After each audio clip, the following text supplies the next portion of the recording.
Desde el otro lado del Atlántico, procedente de Argentina, una nación hermanada histórica y culturalmente con España, viene nuestro siguiente invitado. Un fuerte aplauso para Javier Milei.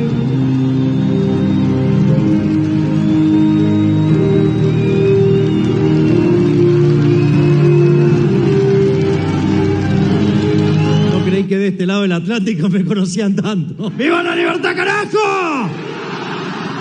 ¡Viva España! ¡Vamos contra los zurdos! Vayan y den la batalla contra el zurderío, que se la vamos a ganar. No tengan miedo. Somos superiores productivamente. Somos superiores moralmente. Vayan y den la pelea. Esto no es para tibios. Esto es para tomarlo de cara a los socialistas y ganar esta batalla. ¡Viva la libertad, carajo! ¡Viva la libertad, carajo! ¡Viva España! ¡Viva Vox! En primer lugar, deseo darle las gracias a todos ustedes por esta tan calurosa bienvenida. Deseo darle las gracias a Vox y muy especialmente al queridísimo Santiago Abascal por haberme invitado y poder estar junto a ustedes. Muchas gracias.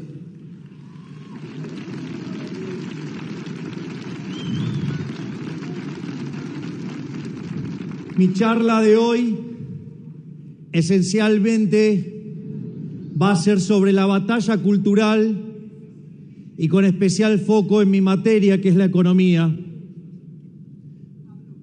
Entonces vamos a tratar de entender cómo el zurderío nos contamina la vida, cómo buscan destruir nuestra sociedad, cómo buscan arruinar nuestras vidas convirtiéndonos en esclavos. En ese sentido, lo primero que tenemos que tener claro es que allá en 1989 se cayó ese muro, el muro de la vergüenza, y aplastó a los zurdos, y sin embargo siguen contaminando nuestra sociedad. Y eso es muy a pesar de que aquellos países que son más libres crecen el doble que los países reprimidos. Aquellos países que son más libres tienen un PBI per cápita que es 8 veces más grande que el de los países reprimidos. No solo eso, ellos que tanto hablan de la desigualdad, los países libres, el decil más bajo es 11 veces más rico que el del país reprimido. No solo eso, sino que además el decil más bajo está mejor que el 90% del país reprimido. Hay 25 veces menos de pobres en el formato estándar, 50 veces menos en el formato extremo. La gente vive un 25% más. Y además, ellos que se jactan de los derechos que consiguen, los países libres tienen más derechos políticos que los que supuestamente dan ellos.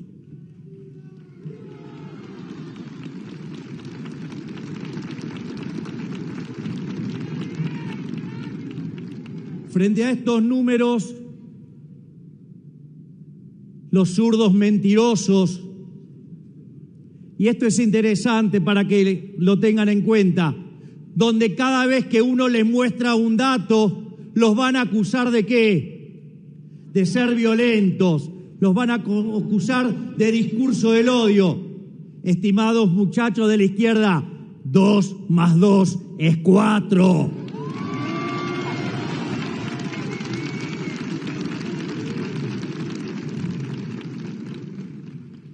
Y muchas veces, cuando uno plantea esta cuestión de evidencia cuantitativa, dice, pero no, son países que son culturalmente distintos, que tienen elementos distintos, personas distintas.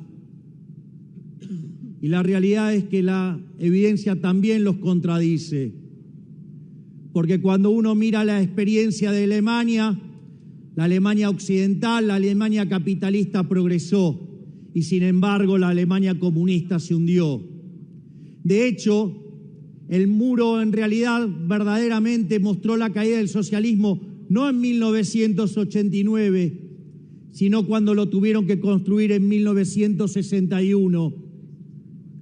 Es más, esa triste historia está narrada por una canción de un compatriota de ustedes, Nino Bravo, que se llama Libre y que justamente cuenta la historia de Peter Fetcher cuando intentó salir de ese horror que es el socialismo real.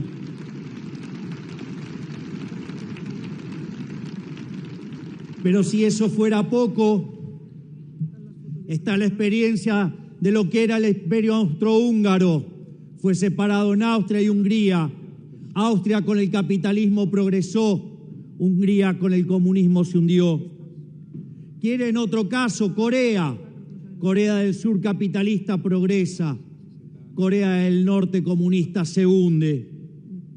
Miren el caso de Hong Kong versus China. O miren el caso de Argentina. Argentina, cuando abrazó las ideas de la libertad en 1895, después de 35 años, llegó a ser el país más rico del mundo. Hoy, después de más de 100 años de estar abrazando tanto socialismo, hoy Argentina está 70 en el ranking mundial si se toma el tipo de cambio oficial y 140 al paralelo. Es decir, el socialismo es la máquina de empobrecer. El socialismo en siempre y en todo lugar un fenómeno empobrecedor, un fenómeno miserable, un fenómeno del odio, un fenómeno de la violencia.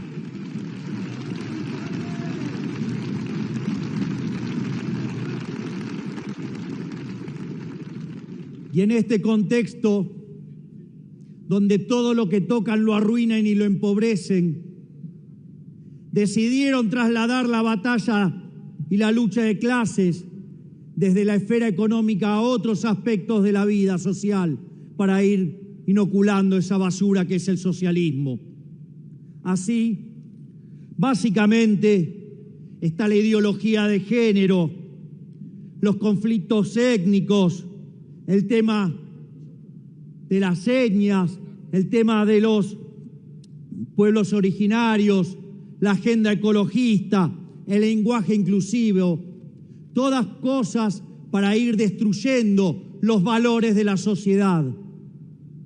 Y obviamente eso no es ajeno a la agenda en términos de economía.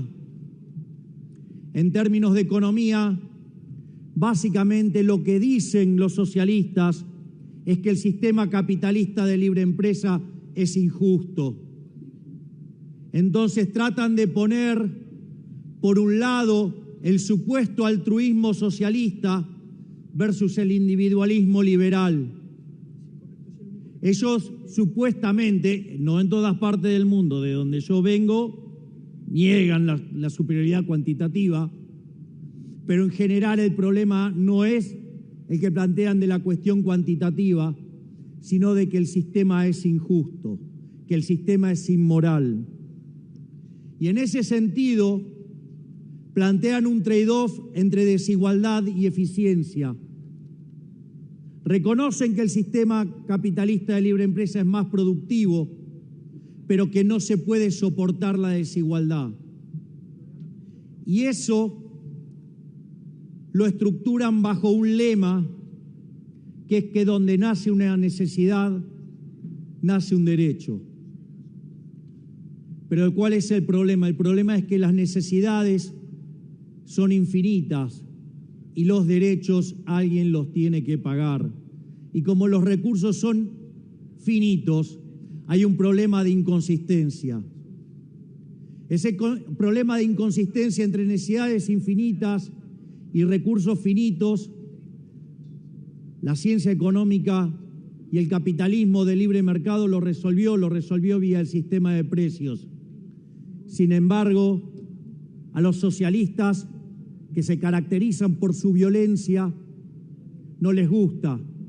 y entonces lo quieren recomponer y reconstruir vía la acción violenta del Estado, con esa idea de la justicia social, una idea violenta e injusta porque implica tratar desigualmente frente a la ley a la gente, implica quitarle a uno para darle a otro. Pero la contracara de esta locura, y es la experiencia que vengo a contarles, es que esto se manifiesta en un profundo desequilibrio fiscal. Entonces, en primer lugar, recurren al endeudamiento. El endeudamiento es una política absolutamente inmoral, porque implica que la fiesta de hoy se la vamos a pasar a nuestros hijos, a nuestros nietos, a los que no votan y a las personas por nacer, aun cuando ellos quieran matarlos dentro del vientre de la madre.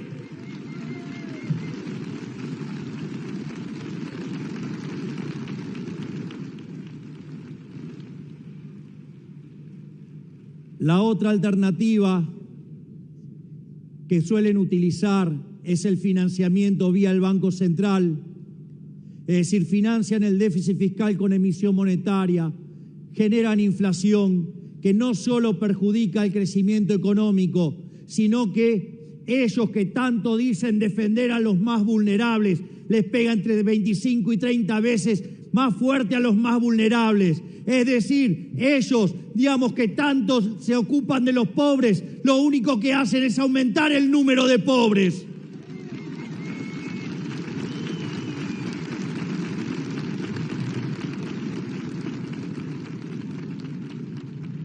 Y una vez que agotan estas fuentes irregulares, como es el endeudamiento, como es la emisión monetaria, recurren lisa y llanamente a la violencia que implica el cobro de impuestos. ¿O de dónde creen que viene la palabra? Impuestos a punta de pistola, coerción. Nadie los paga voluntariamente. Y en ese sentido, en la medida que van subiendo los impuestos, va apareciendo el Estado presente y todo lo va destruyendo y el desempeño de los países cada vez es peor.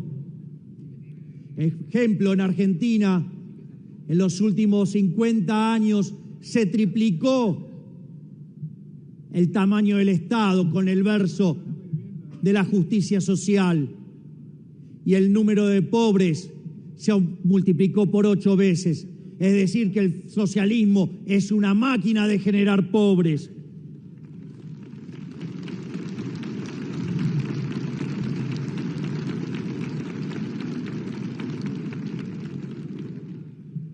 Y en este sentido, también hay parte de responsabilidad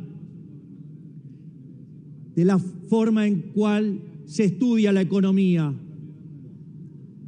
Yo recuerdo, previo a asumir la banca como diputado, me habían entregado un diploma por comprometerme con los argentinos en no subir impuestos y no crear nuevos impuestos y trabajar por achicar el Estado y bajar el gasto público.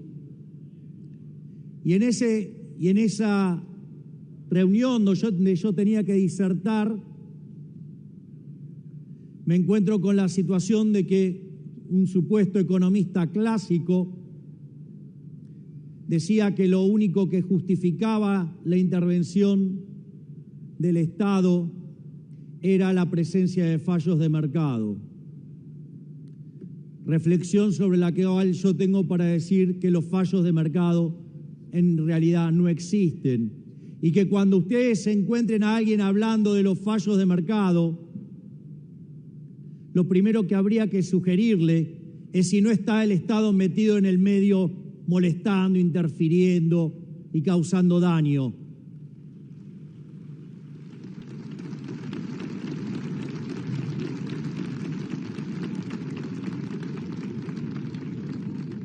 Y si aún así se mostrara que no está metido el Estado, invitaría a quien diga eso que vaya y estudie de vuelta el tema porque seguramente lo hizo mal.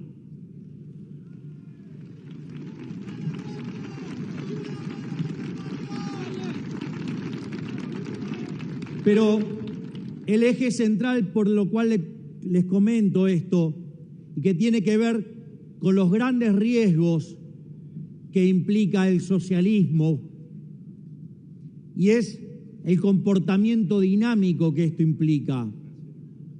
Ya en su libro Intervencionismo, el mito de la tercera vía, Mises decía que no había soluciones intermedias, que solamente existe el capitalismo de libre empresa y el socialismo real.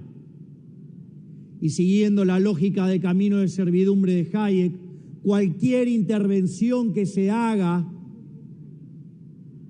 lo que va a suceder es que conduce a más socialismo, porque cuando aparece un supuestamente iluminado desde la poltrona diciendo que el mercado falla, lo que está diciendo es que no sabemos tomar nuestras propias decisiones y que ellos las pueden tomar mejor que nosotros. Y eso es falso, porque no son ni omniscientes, no son omnipresentes, no son omnipotentes, no son Dios.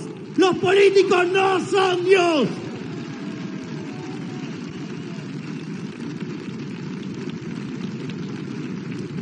Y en ese sentido, cada vez que aparece la garra del Estado a lo que funcionaba bien, ahora empieza a funcionar mal.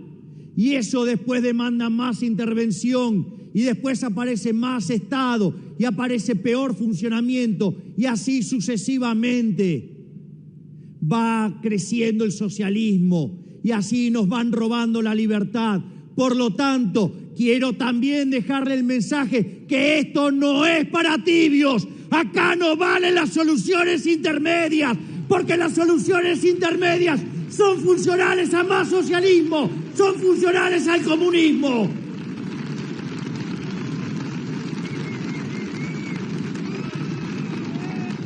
Y finalmente, para ir cerrando, el surderío se arroga una supuesta superioridad moral.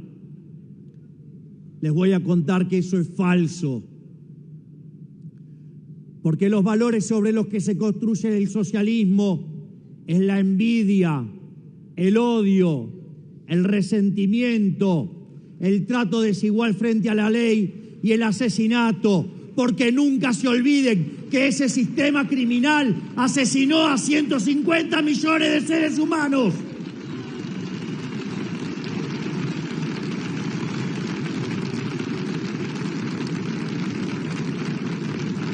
Mientras que por otro lado venimos y le proponemos el sistema de la libertad, como fue definido por el máximo prócer de las ideas de la libertad en Argentina, el gigante profesor Alberto Venegas Lynch, hijo, que dice que el liberalismo es el respeto irrestricto del proyecto de vida del prójimo, basado en el principio de no agresión, en defensa del derecho a la vida, en defensa del derecho a la libertad, en defensa de la propiedad privada, cuyas instituciones no solo son la propiedad privada, los mercados libres, la libre competencia, la división del trabajo, la cooperación social, y donde solamente es posible ser exitoso sirviendo al prójimo con bienes de mejor calidad a un mejor precio.